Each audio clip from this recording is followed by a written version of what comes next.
I'd like to welcome you to the rehearsal room. I'm Kaitlin Burke. As part of my IRP, I've directed, curated, choreographed a series of scenes investigating intimacy. The event performing these scenes was called an investigation into embodied intimacy. It was performed on Tuesday at RBC at Bruford College, and today is an extension of that. This is an invitation into the rehearsal room. I would just like to do the following content warning. During some of the scenes we do talk about sex, pornography, sexual violence, so please, if at any point you're feeling like you need to leave, please do that. All right, without further ado, please follow me.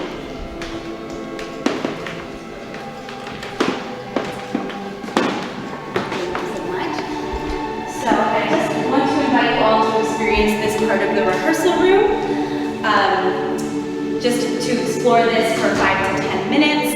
This is my director's notebook. I really want you to flip through it, explore as you may. I also have writings from it on the wall, in here, kind of in a more chaotic order, and then over here I have writings from specifically the scene I directed from A Midsummer Night's Dream, which you'll be seeing in a moment in the other room. So these are notes from the scene, and then some of the rehearsal schedules and a movement score, and this is some looped bits from rehearsal. I want to invite you all to explore as well the lens in which I'm looking through at everything we talk about today through. This is the thesis statement of everything I've been looking at. It's the question of, can we use sexualized content and intimacy to reframe audiences' interpretation of gender by recognizing the societal pressure put on the bodies of femme and marginalized gendered individuals? My mentor, Louise Kempton, and I spent a long time playing with different questions and lenses, and this is the one that really stuck with me and I really wanted to investigate further. So everything we are talking about today comes through this lens.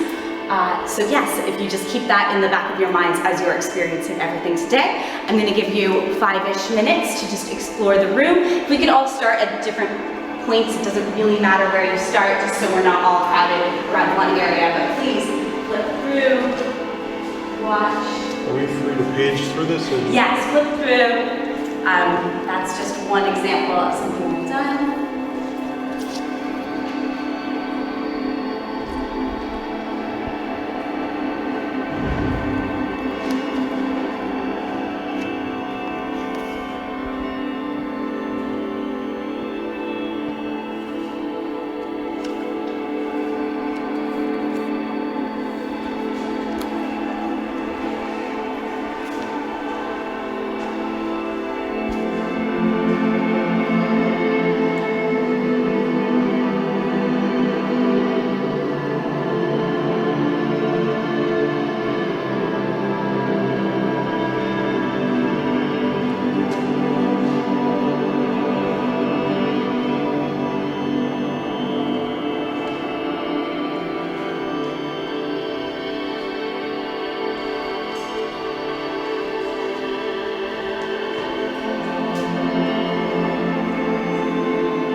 Follow me into the next room. We're going to go this way. And yeah, we're about to see a scene from A Midsummer Night's Dream that I've directed. This was chosen pretty early on in the process of curating scenes of an intimate nature. I really was interested in exploring this. So follow me.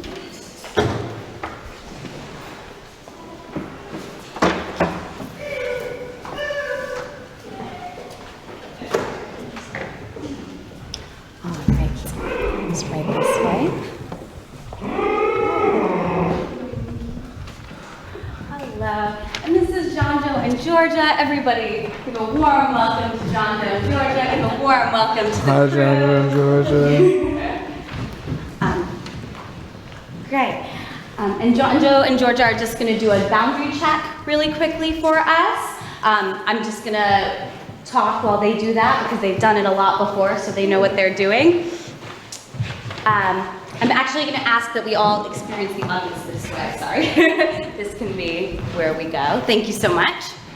And yeah, the reason I was interested in exploring this scene from Midsummer Night's Dream is the scene is all about power, and I was interested in putting Helena in a position of power more so than she usually is. Oftentimes the way this scene is staged, it can be very, there's just a lot of misogyny in the scene, and I wanted to kind of subvert that and see where we could get with it. So we went into rehearsals knowing that that was what we were gonna do, that we were kind of gonna flip the scene on its head and experience that.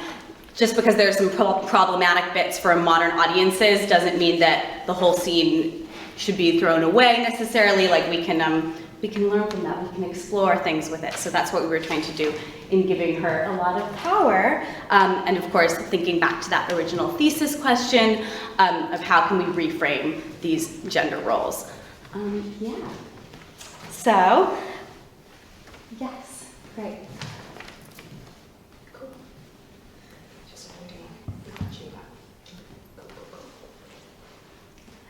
And I think I've explained the boundary check before to people, but it's just a little check-in with each other to make sure that we're all good, comfortable, we know where we can touch each other.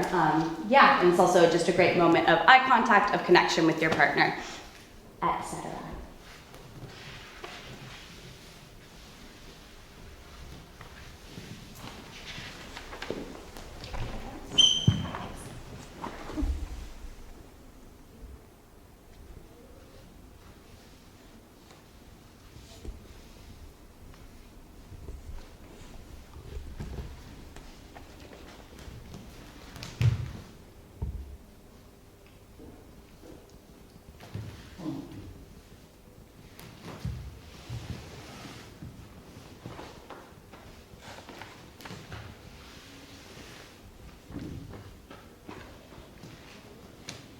Distance to the chest, crouch, and Good.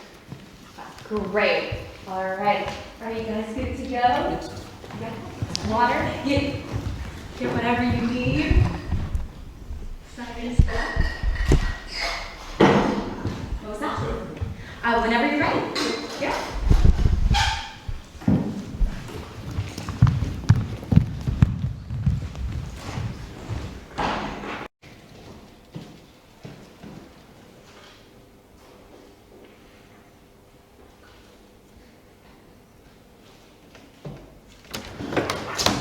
I love thee not, therefore pursue me not. Where is my son, fair Hermia? The one I'll slay, the other slayeth me. Thou toldst me there were stones in this wood, and here I am, and wood within this wood, because I cannot meet my Hermia. Hence, get thee gone, and follow me no more. You draw me hard-hearted, adamant. And yet, you draw not iron. My heart is true as steel. Leave you your power to draw, and I shall have no power to follow you. Do I entice you? Do I speak you fair, or rather, do I not in plainest truth tell you I do not, nor I cannot love you? Oh, and even for that, I love you the more. Oh, I am your spaniel, and Demetrius. The more you beat me, I will fawn on you. Use me, but as your spaniel, spurn me, strike me, neglect me, lose me. Only give me leave, unworthy as I am, to follow you. What worse a place can I beg in your love? And yet a place of high respect for me than to use as you use your dog. Tempt not too much the hatred of my spirit, for I am sick when I do look on you. And I am sick when I look not on you. Oh, you do impeach your modesty too much. To leave the city and commit yourself in the hands of one that loves you not. To trust the opportunity of night and the ill counsel of a desert place with the rich worth of your virginity. Your virtue is my privilege. For that is not night I doth see your face. Therefore, I think I am not in the night. Nor does this world lack lots of company. For you, in my mind, are all the world. How can it be said then that I am alone when all the world is here to look on me? I will run from thee, and hide me in the brakes, and leave thee to the mercy of wild beasts. For the wildest of not a heart is yours. To run when you will, the story shall be changed. Apollo flies and Daphne holds the chase. The dove pursues the griffin. The mild hind makes speed to catch the tiger. Oh, speed. When cowardice pursues and valor flies. I will not say thy questions. Let me go. Or if thou follow me, do not believe, but I shall do thee mischief in the wood. Aye! In the temple, the town, the field, you do me mischief. Why, Demetrius, you do set a scandal on my sex. We cannot fight for love as men may do. We should be wooed. We're not made to woo.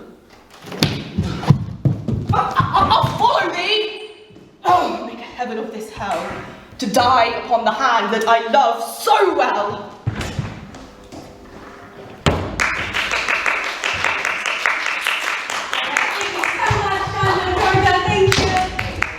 Great, and since we have them here, we'll just do a little talk with them. We've got a moment. So yeah, I just wanted to be able to discuss with you the rehearsal process.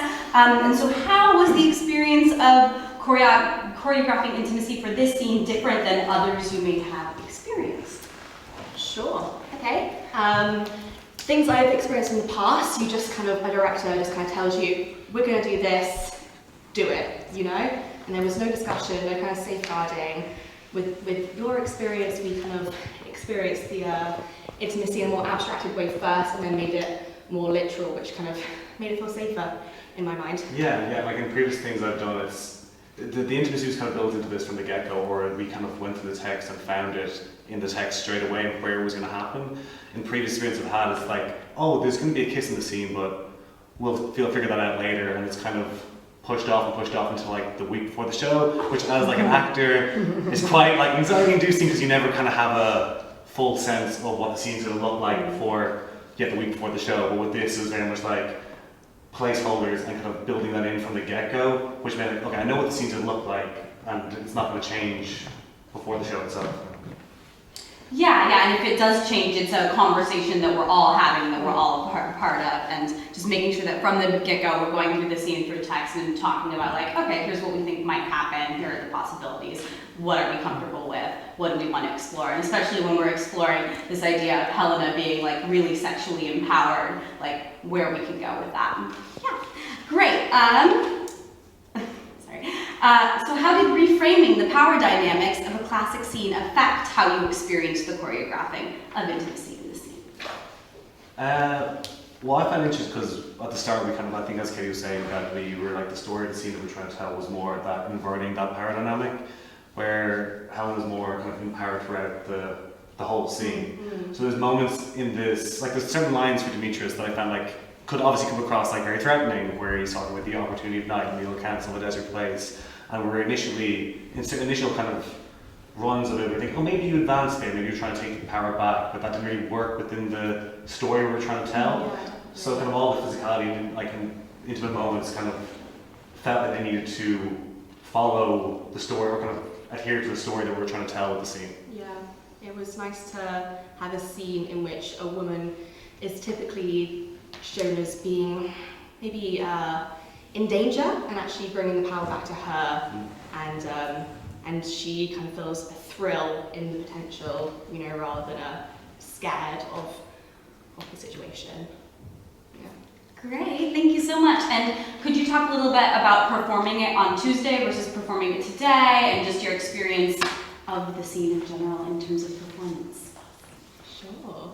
On Tuesday it was really fun, but our energy was quite all over the place. Today I feel we're more centered. Yeah. But even with the energy all over the place, there was a moment on Tuesday which went a little bit wrong, but because we have the physical language that we've kind of explored over the past few weeks, we were able to improvise with the physical language that we have in order for it to carry on kind of flowing, you know. Yeah, I think it was like one of the jumps that we didn't hit our marks for correctly, but kind of since we had done the boundary check beforehand, or we could improvise and find a way through the scene Yeah. within like our boundaries rather than it being kind of a dangerous moment. So it was it was interesting, even though it didn't go perfectly well, that like we were able to kind of like use the tools we've been given to kind of set aside the story of the scene. Yeah. Yeah, right, exactly. Because I think it's a common misconception about like intimacy choreography that it like takes all the spontaneity out of theater. It's not taking the spontaneity out. Theater, like whatever happens on stage is gonna happen, but we're just making it so that you have the tools to like not hurt each other and be like in communication still and still be working in those boundaries when something different does happen. So yeah. Without further ado, we're going to move on to the next section. Georgia has to leave us now, but thank you so much. Yeah, thank you so much. I'll see you later. And we're just going to go back into the other room now. So thank you so much for going on this walking journey. We're going to grab chairs and sit for the next part. So I'll keep you off your feet for the next bit. The lens at which we're looking through everything from. And I thought, yeah, that this would be a really good way to reframe gender when we're talking about power dynamics between this couple. And yeah, and with the script for the first scene, there is a kiss, and the stage directions are very specific about that kiss, so I'm going to read them to you. It's, then he kisses her, soft and then firmer, both of his hands still on the book. And so this was about creating a movement score for this moment so that it was really specific, and then we used a placeholder for that, so I'll show the placeholder in just a second. Do you think this is If you can sit over here. Oh my gosh, thank you. Amazing. Oh, is that The other way? No, other way. Oh, sorry. I'm trying to. Sorry. No, you're so helpful. Thank you so much. I was just like committed to not having good speakers, but this is much better, isn't it? Should we just check levels? Okay, cool. Yeah, let's, It's not here, but I think it's okay. Okay. All right, well, thank you for making me use that anyway. Okay, so yeah, we used a placeholder, which is just to mark the moment and make sure you're not doing it a million times, because that can be really frustrating for actors. So here's what the placeholder for that kiss looks like, the one that I just read out, the softer and then firmer, hands still on the book. Do it. Listen again. No one needs nine.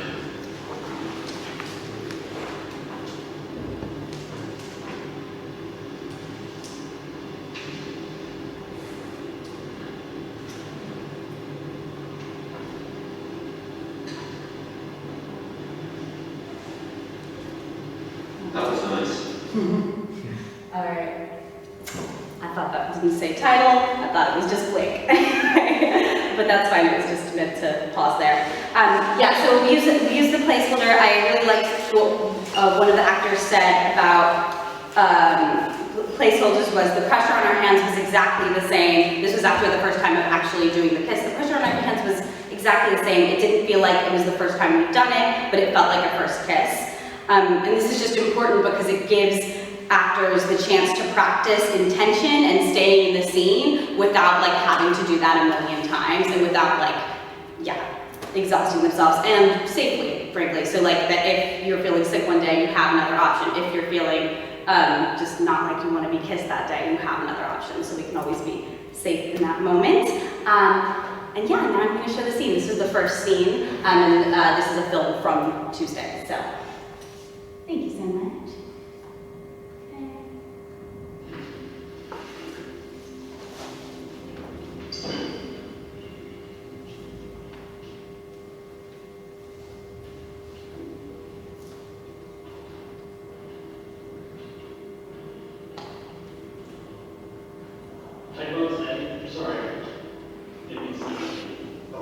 Yeah, no, I was going to check this. That was nice. That'd be nice. What, really? You don't practice it away at school, don't you like reading? What would I read?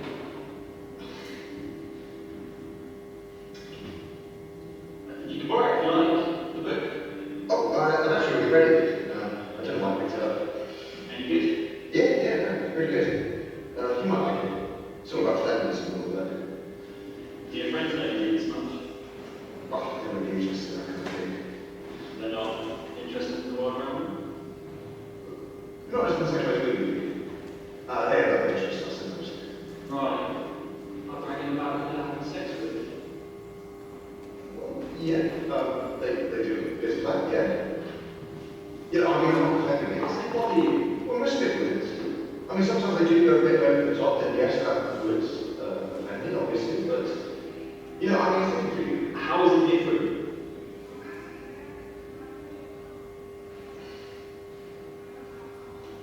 You know, you were saying the other day, you said you liked them.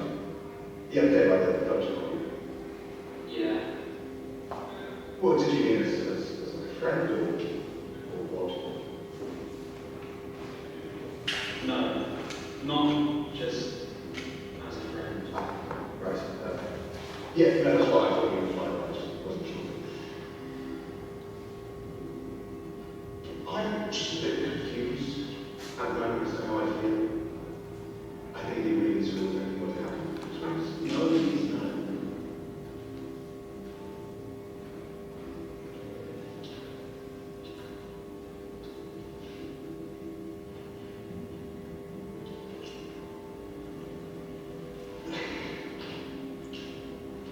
That was nice.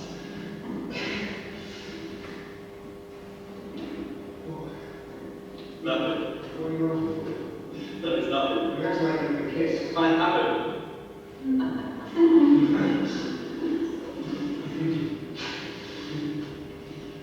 Look, we don't need to hang out in school like this. Why can't I talk to anyone at school?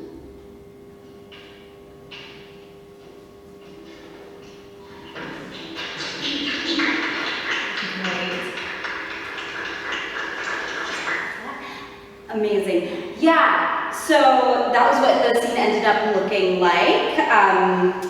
And the feedback that we got when we discussed it in the post-show discussion was that it really flipped the power dynamics on their head. How you thought about the scene was really interesting with a different power dynamics, because if you're thinking about it from the traditional text, it seems like Kit, who's not on screen right now, has the power, but a lot of people interpreted it as the other way around when they saw the scene this way. Which one was the woman in the... That Elliot right there was, yeah. So that was really, so that was some interesting feedback. Yeah, about how on paper it was really different. And a lot of people who hadn't seen the scene before just interpret it as either it wasn't really about power dynamics, it was more about starting a relationship. So it's interesting how when you take gender out of the equation, how it changes. And yeah, it goes with reframing things.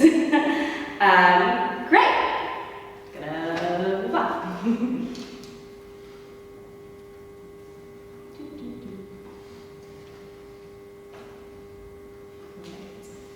So there we go. So the next scene, what is from We Want You to Watch, which is by Alice Birch and Rosh Dash. This explores intimacy in a lot of different ways. I was really interested in it from a pretty early on point. There's a lot of physicality in the scene, but that isn't necessarily intimate, and then physicality that really is intimate, and it was interesting to explore with the actors which bits were kind of unexpectedly intimate. It took a lot of conversation. There are also some really interesting stage directions that I'm going to read to you. It is important that Pig, who's one of the characters, is always doing to Sissy, one of the other characters' body. The movement should look violent, but the tone between the two performers is friendly. They should check in with each other at various points. So that was what we were exploring, and we'll see a little bit of that in rehearsal right now. Yeah, I'll show that now. Okay, so it's just going to play right through. This is a bit from rehearsal, and then we'll show the whole movement sequence that we developed. That movement sequence was, again, using a similar process to what John Joe and Georgia talked about talking it through and then mapping out the intimacy, and then going really slowly. So here we go. I feel good about that. Fantastic. Okay. And here I have another check-in. It doesn't have to be the full check-in, but maybe we can just, yeah, like eye contact. Like this is one of our thumbs up moments. It doesn't actually have to be a thumbs up. Maybe it is so. It's whatever works for you. All right, great. Because now we're getting slightly more into it, right? Because that was our warm-up section. So this section I have called pushing, right? So it's a little bit more intense than warm-up. Okay, so okay, you're gonna close distance with your hand to Sissy's head. Just one, yeah, just one. And then it's gonna fall. Your hand to Sissy's head. Sissy, you can bring your hand to your hand just to make sure that all is well, safety-wise. And you're going to, and then Sissy, you're gonna put just a little bit of pressure and close the distance to the floor. This is being close by distance. You're on distance to the floor. Like this. Yes, yes. Keep contact. Yes, keep contact. Yeah, is that okay? Is that good? Yeah, great.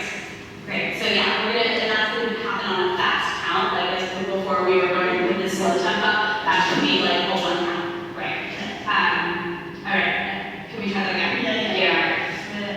1, 2, 3, 4, 5, 6, 7, 8. Check in. 1, 2, 3. Great. Yes. Yes. And then we're gonna do that 3 times. You know. Okay, great. Yeah. Just that. Just the down to the floor 3 times.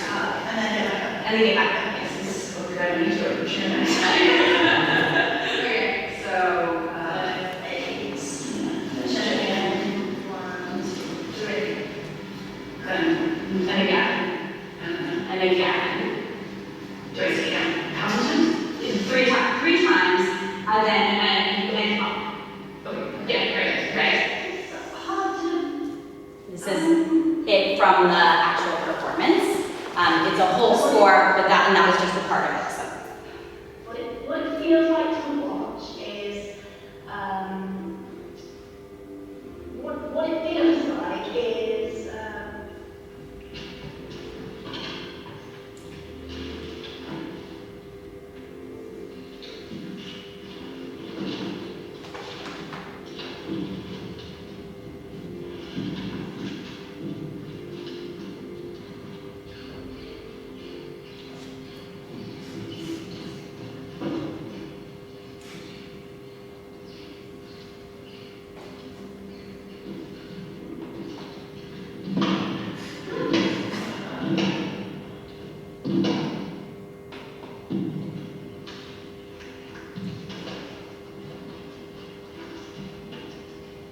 just fun.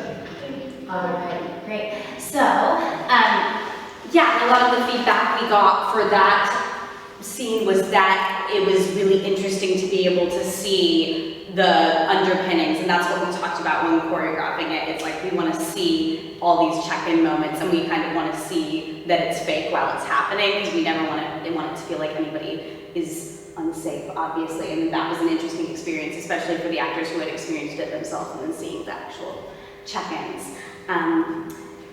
Yeah, great.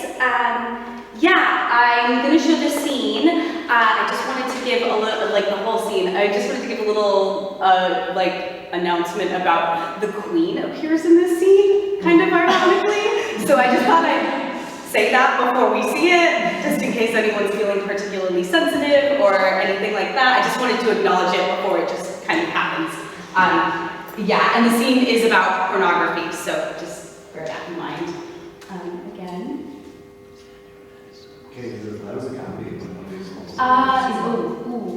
Let's check. No, it is not. Should have checked that.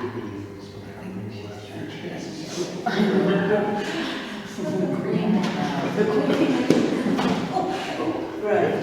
Can I just Of the stage directions I was reading where the movement is violent, but the tone between the two performers is always friendly. But it was it the rehearsal or the scene? That was the actual scene, and now I'm going to show the whole scene. And Katie, that was a rush dash piece, was it? Yeah, it's Alice Birch is the text and Rash Dosh is the movement. Yeah. Sorry? Alice Birch did the text for it, and then Rash Dosh did the movement. I was really interested, and I did a lot of research on Rash Dosh's process, and I was really interested in their like thesis statement. And I think if I have time after this, I'll read it. Yeah. Is that, just like curious, is that available on like? Sorry, what? No, we'll wait till later. Great.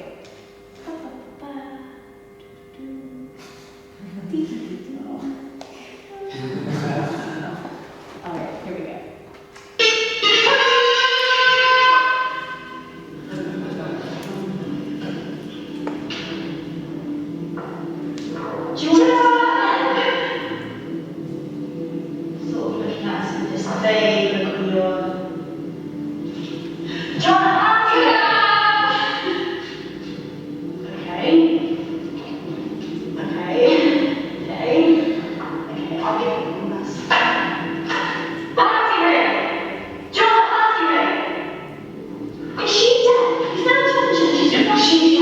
Absolutely not. Are you sure? 100%. Are you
We want you to ban porn.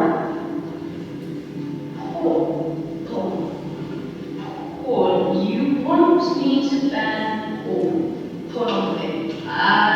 We want it outlawed. No. We want it obliterated. Removed from the list. We want it to not exist. So we can begin again. Yes, so we can begin again. It's not entirely apocalyptic. We want it to fuck us up. Understood. But what is it? Jesus Christ, you're a piece of fucking work. It's a decree. It's a scroll. It's a law. We got you cocktail sausages. Don't you do this all the fucking time?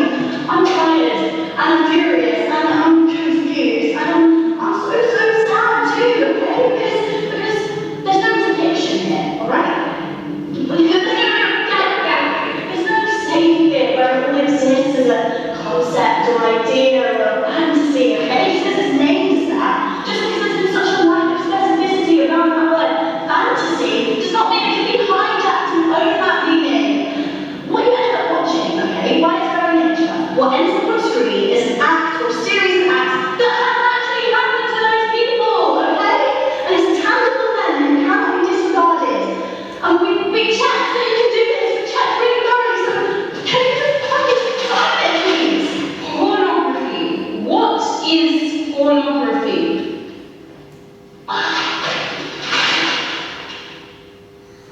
You do know that your ankle is bleeding, don't you? Your skin is fucking paper. So you need to make that tie any tighter. We absolutely will. I don't know what pornography is. I don't know what you want me to ban. I will ban something I don't know. That's ludicrous. That is ludicrous. Sex, not sex. Pornography is sex. You want me to ban sex? No! I don't want to ban sex. I don't think I should ban sex. No. Neither do I. Neither do we. It's not sex. That's the whole. It's not sex. That's the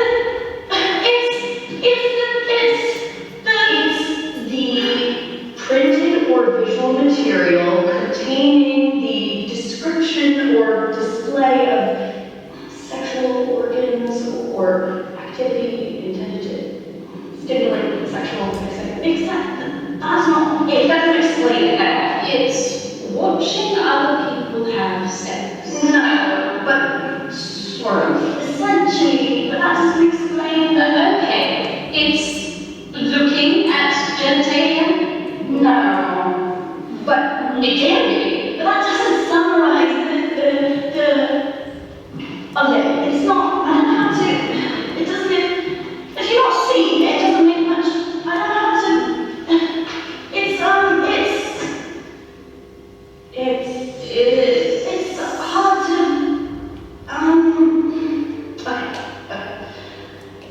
So what it feels like is, what it feels like to watch is, what it feels like is,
If that makes sense.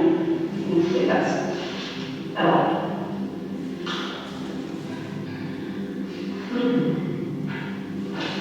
You alright? He is sick. Yeah.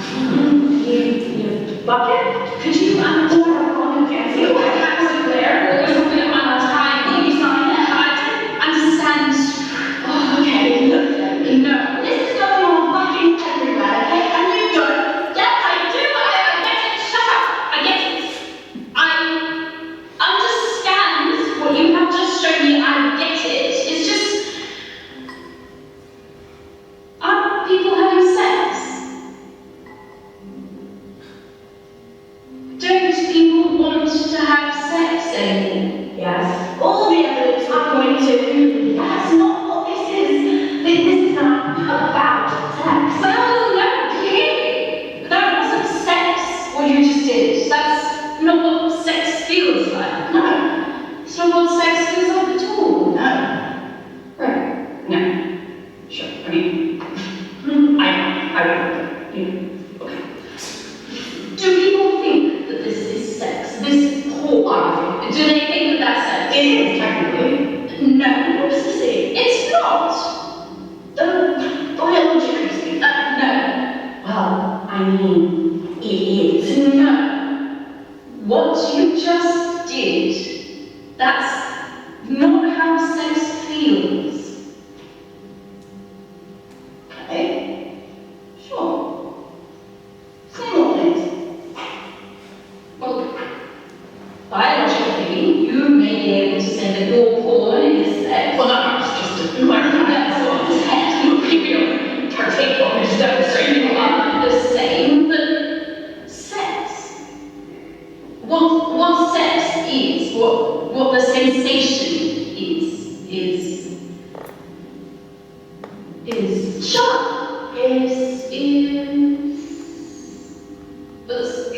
It's hard to,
it there just for time's sake. So sorry we don't get to see the whole scene. But thank you. The actors were Bethany and then Rebecca is the queen in India.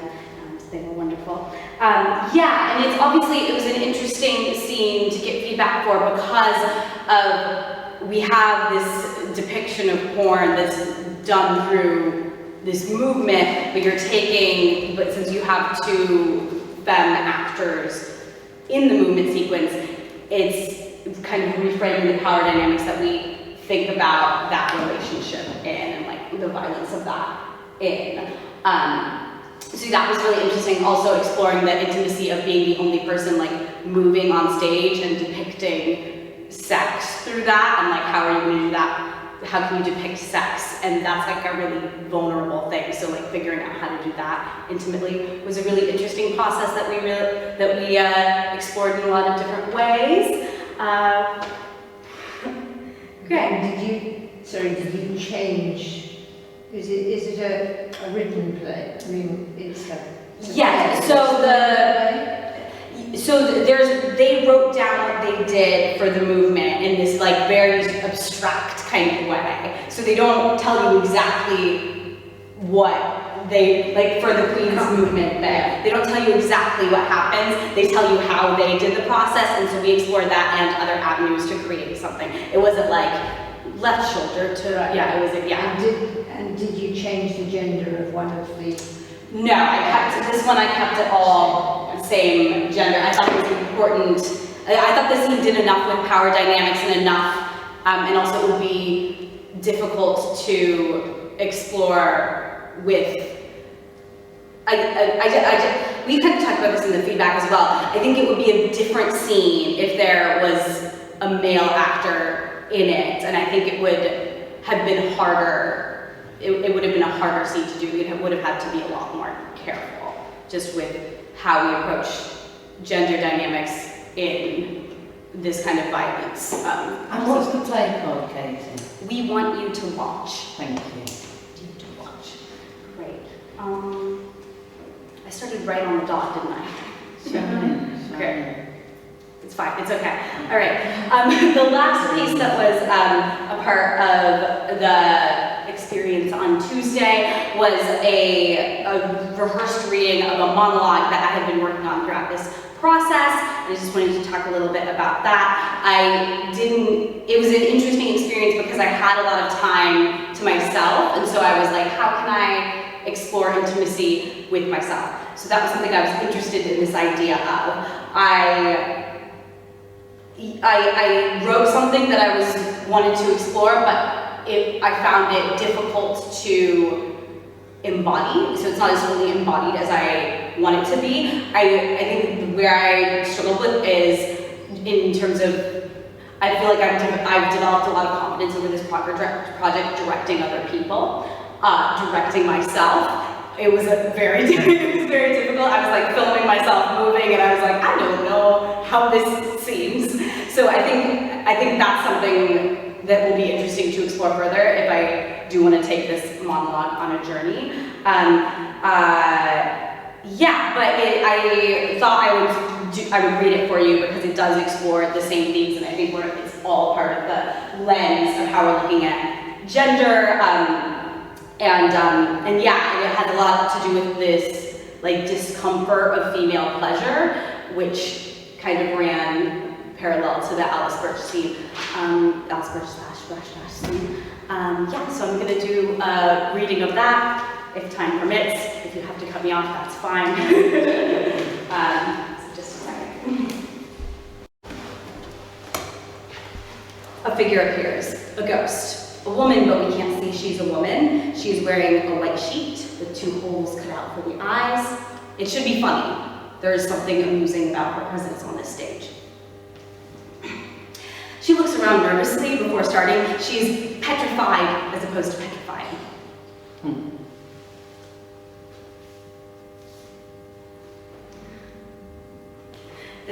Do you want me to show you how I touch myself?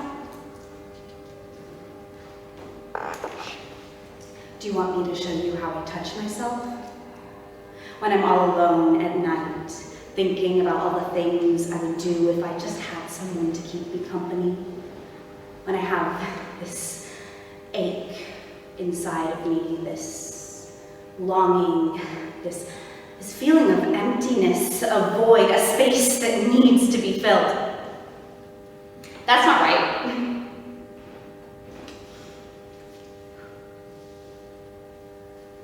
Do you want me to show you how I touch myself?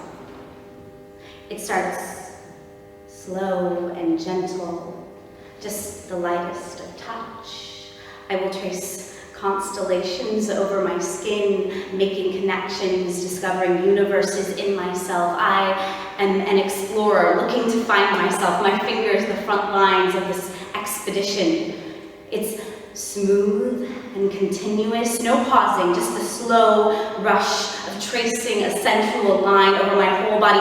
Not a line, not constellations. It's more like a spiral that heats with intensity as it closes on itself, longing to reach its own center, closing into closer and closer, getting to that point, to that peak, getting closer and closer until it feels unbearable, grasping for that feeling, the center, the ache, the overriding tension, the longing, the void. Does it have to do with emptiness? Is that necessary? Do I do this because I'm empty? Am I just trying to fill some kind of emptiness? Am I just a hole that needs to be filled? I'm just a hole that needs to be filled. Fill me. Come on, you know you want to. I'm asking for it. I'm desperate for it. I want you to fill me right now. Fill me. Fuck me. Fill me. Don't you want to? Don't you want me? Don't you want to see me touch myself? I'm begging to have you inside me. You're the only thing that can satisfy the existential ache pulsing through my veins. Use me. I'm begging for it. Fill me with something. Fill me with everything. Make me nothing. Make me none. Do you want to see me come? Watch me writhe and struggle and moan and gasp and take all of it so you can think about what you want to do to me. If you were here, what would you do to me? If you were here, you would. If you were here, you would. Hold me down, push my face into the mattress so I'm still while you keep moving, keep pushing so fucking hard, head down, ass up. And I would like that. I would beg for it until I'm screaming and telling you not to stop. If you were here, you would. Grab me by the throat, choke me out until nothing resembling language can come out of me, making my head dizzy and my thoughts narrow, making me smaller and smaller until there's such little space I am barely a thought. My existence is just this, and I would like that. And if you were here, you would tell me how dirty I am, that I'm just a whore, but a whore for you. A whore for you to put in her place, a hole for you to fuck. Strike me, push it all the way down, hit the back, fill me up, take all of it like a dirty little slut, and I would like that. Degrade me, make me worthless, make me just this in this moment. I am nothing, match me, make me here. You like that? You like that? And would I like that? After you come and I'm alone in the shower, I feel the weight of all I am not. Would I like it then? Would I like you then? I thought I could make you uncomfortable, but I showed too much of myself. See, pleasure is righteousness. I thought I could show you the righteousness of a woman whose body is for herself. But I let myself feel too much and get lost in the fantasy. I'm always chasing too much until it swallows me, and it's that sensation that it feels irresistible. And if I want it, will you let me have it? Or will you make your own judgments about what's good for me? To be a ghost is to defer the problem. See, you can't hurt what isn't there. I get to have my cake and I get to eat it too. Anyway, it's not your business really how I like to be fucked or how hard or if I want my brain smashed out in the process.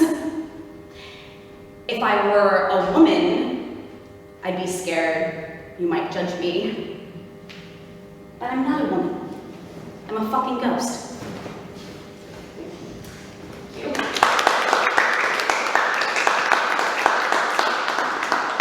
And yeah, I think we're at time, but.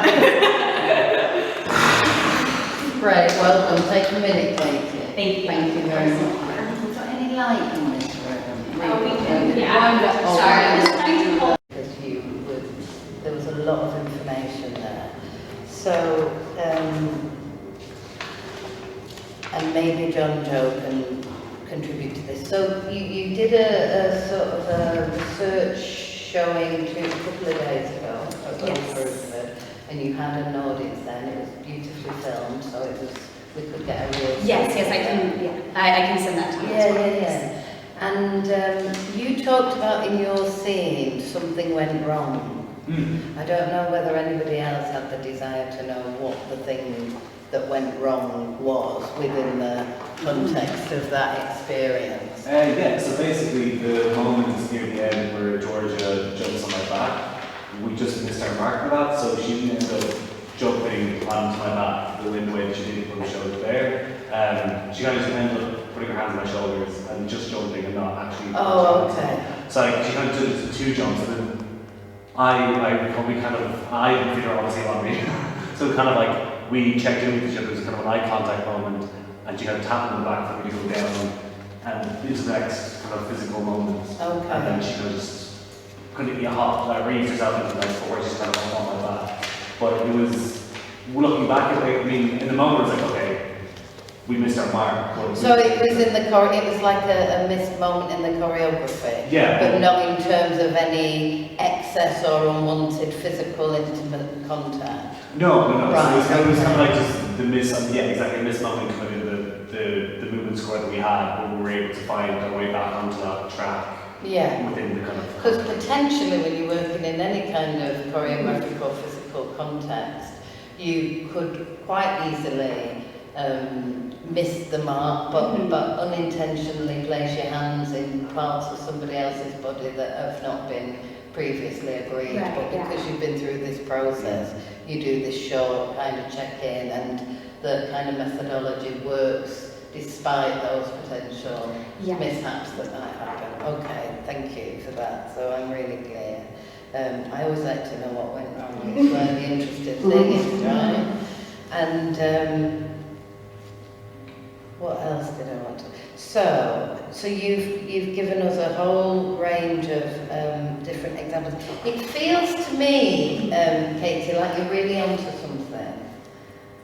You know, I feel like it feels to me like that too. But I'm glad you agree. Well, it's really delightful to be able to kind of see the work that you've been up to. I wonder if you can just sort of speak to the, and it's not in any sort of right or wrong way, but just what shifted in your process, because this has been coming from the beginning of the widening field, right?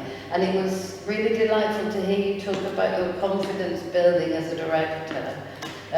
So I'm just wondering if you can talk about what shifted for you in this process to enable you to feel like you were onto something, I suppose. Right, yeah, I think it was about, firstly, just doing it. I think I had a lot of hang-ups about getting started, and yeah, just being in such a headspace where that negativity just kind of spiraled, and was having a lot of mental health problems, and then I went to therapy and I felt better about myself. So that's always just taking care of yourself. Yeah, taking care of yourself. And just kind of letting, also this realization that we're all in a room discovering things, and this is a place where mess ups are okay because we're in school, and trusting the people around me. My big director thing is if you don't trust yourself and have an era of confidence, then the actors aren't going to trust you, and then they're not going to do well, and then they're going to mess up. So it was just psyching myself up into being I have to be confident in order, and I have to trust myself, and I have to believe that this is going to work, or it's not going to, because people won't believe in me if I don't believe in myself. A lot of the themes that we've been talking about over the last 2 days, right, about self-care, self-love as the starting point in terms of looking after everybody else. It's interesting. This final piece, and then obviously I'll open it up. I've got lots of questions. This final solo that you presented, is that your own writing? Yes. And when did you write that? I wrote it while reading, in the midst of reading the Karen Finley. I wondered about it. Yeah, fucking brilliant. Thank you for that recommendation. Life-changing. Karen Finley, who's an American, still alive, right?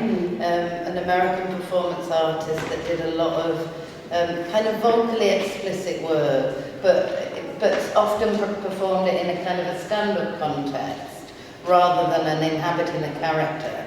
So there was something about the relationship with either the text or the microphone that provided a not so much a shield but a strategy, I think, to enable the text to work in its full power. So I was thinking about her as I was watching you. It's almost like the voice is being channeled from somewhere else. Yeah, so I was really inspired by that, and I wanted to play, the first kind of thought I had about it was like, oh, what if it's a ghost masturbating? Like, there's something really funny about like a ghost masturbating. And then I kind of just kept writing, and it kind of became about something else, and I think that was partially the Alice Birch piece, and like about like that kind of coming in and exploring a different part of the healing spiral, because I think the piece is kind of about the same thing of like, and if you see the end, it's wanting to be sexually liberated, but feeling like you can't be because of like patriarchal views. And whereas that piece I think is at the end of the healing spiral and just being mad about it and wanting to change it, this piece is more in the middle of it and being like, well, am I okay with this? Maybe it's great, maybe it's terrible. What is pleasure? Like, are women allowed to, how do women experience pleasure? How do femme presenting people experience pleasure? How can we, like, do we allow ourselves to? In exploring that movement piece with Rebecca, we talked about this idea of indulgence, and that women, and particularly women artists, aren't allowed to indulge. Like, we're not allowed to take up space or time and indulge in the experience. And so I think all of the pieces kind of explore that in a way. Just to talk a little bit more about writing the piece, I ended up where I was writing it, I was like, what I kind of see for this, is it like being in the middle of a burlesque show, like, and you're seeing all these dances, and then she comes on like just like a ghost, and it's funny and it's not funny, and it's, yeah, that's kind of where I want it to go now that I'm thinking about it. Yeah. Good. Yeah. Is she actually dressed like a ghost, or is it? Yeah, like she's that? actually dressed like a ghost. Yeah. Okay, so you don't drop the ghost. No, I just didn't. I can't read through the. Yeah. Part of the me trying ghost costume. Yeah. Me trying to choreograph it with myself was like, I can't see what I need a director. I need somebody to direct me. Yeah. And it's a kind of a mask then, right? The ghost. Right. Yeah. So there's a real protectivity there about any notion of the self. Because when you can't be seen, you can say anything, right? Right. Can't you? There's a kind of an idea around that. Yeah, Amanda. That just made me think about, as a side note to my question, the House of Burlesque was a show called Politics, and they have a range of female non-binary burlesque artists that do things like routines around things from, there's one very famous one by Bonnie Knocker, like a period burlesque, where she has like a tampon and glitter on it, and there's one where it was like a Donna Kabbalah, so there's also but that one we should Great, thank you. As a side, my actual question was, your introductory thesis question was very inclusive in its language about femme-presenting people, and the things you shared mostly seemed to deal with the male-female binary, and I was just interested how your work what kind of specific mindfulness would be paid to non-binary or genderqueer performers in your work? Great, yeah. I think I kind of was working with the actors that I knew and had, and unfortunately were not, so unfortunately I didn't work with non-binary actors at the moment, although I do know a lot in the States, but they're in the States. So working with the people I had, I was like, let's focus on this idea of patriarchy in terms of the question, which I think ended up being really interesting to think about, because it is so, it's like this idea that it's not even about gender really, it's just about our society and power structures. But anyway, I think we all regardless of gender, are affected by society, like even when we fall in between the gender lines, which, you know, depending on the day to day, you might experience something different, but like, I guess what I'm trying to say is, I think we all are affected by that.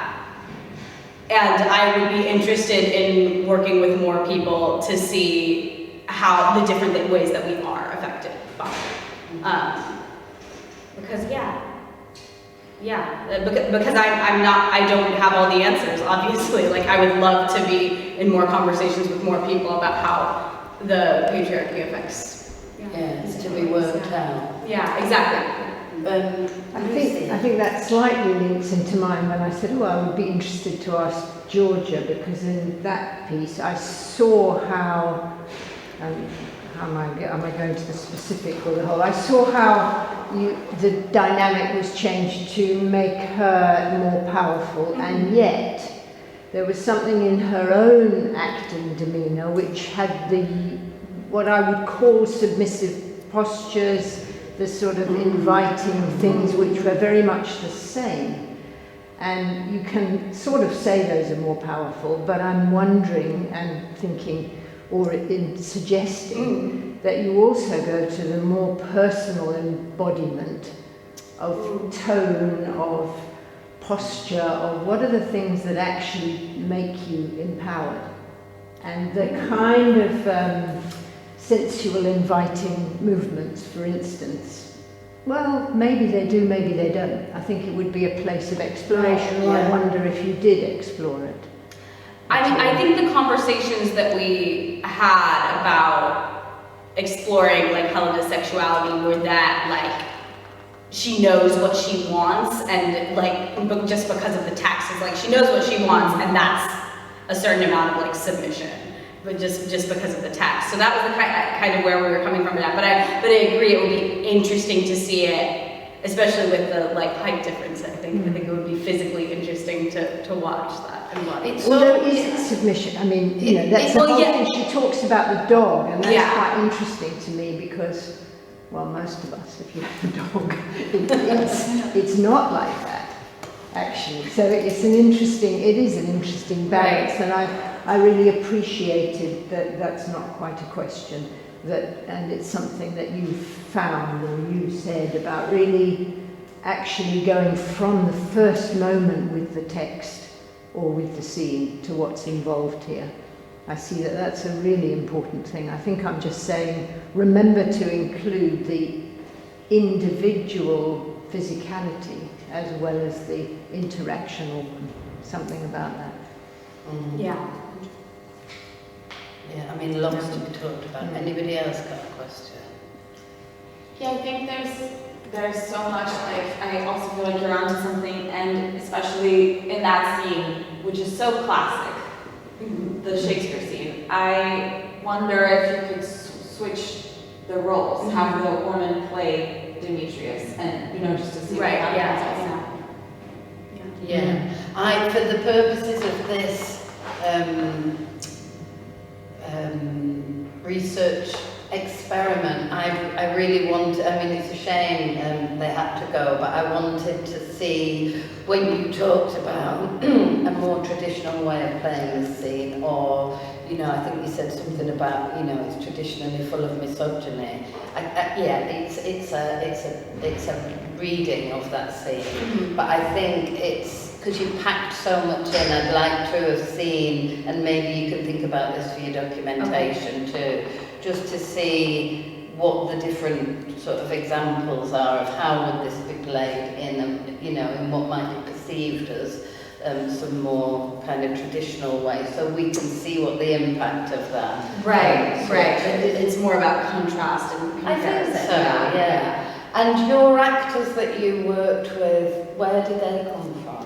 How did you persuade them to get involved in this project? Yeah, a lot of them were in my program, APT, and then of course Bethany, and then I had a couple of people who were originally going to do things, and then they dropped out. And so I kind of just, India I knew from like a monologue workshop I did like a couple months ago, and she ended up being great, and just hopping in like pretty last minute, which was really nice. Who was in the scene with Bethany, which was interesting because they had never met before, and we went in and like did this really physical thing. So I think that was an interesting experience. And then Georgia and Jonjo had never acted together before either, so it was cool that I got to work with people who had not worked together before, and also people who had, like Kit and Elliot had done a scene together before and like were familiar with each other. It feels to me, and I don't know what your plans are for the next year, but it feels to me like this kind of research could take the form of a kind of a weekly evening class over the course of a year, where you have a group of people who might be interested in exploring themes, and that you facilitate a weekly evening class, and people who the kind of people who are interested in exploring this will find their tribe, do you know what I mean? Yeah. Find your level, and then you can really begin to kind of, if you want to, just really take this forward, because I had a glimpse at in one moment in one of the scenes, I think the one where Lucia turned to me and said, is that a rehearsal or is it the performance? And I said, I think it's something else. I think what you were doing was demonstrating the process of how you directed the scene and making that explicit for the audience to see how the actors were checking in that moment. And that got me thinking about, there's the potential for an educational package as well in the future of the work. Once you feel even more confident and clearer about what it is that you're exploring here, because there's so many different bits to it. There's your own practice, which was evident here in this solo writing project, which is slightly different to being facilitator and director of other people as well. So it feels like there's a lot of potential. And one of the things that we're looking for, I suppose, all of us in these IRP projects, is the opportunity to think about what the potential there is in your work, in all of our work, to, in learning outcome terms, to kind of impact on society. And I think there's a lot of potential there in that work. And I wonder if you could say something about, I know you've just kind of presented, but I'm just interested in what you might do next with all of this discovery that you've found. Like for real, not as an answer to it. Oh yeah. Like what are you, what am I going to do? Yeah, what are you going to do with it all? With all of this? I'm interested. As I kind of said, I'm interested in exploring this this piece I've written. But I also, I really liked intimacy coordinating. Like I really liked it. I liked.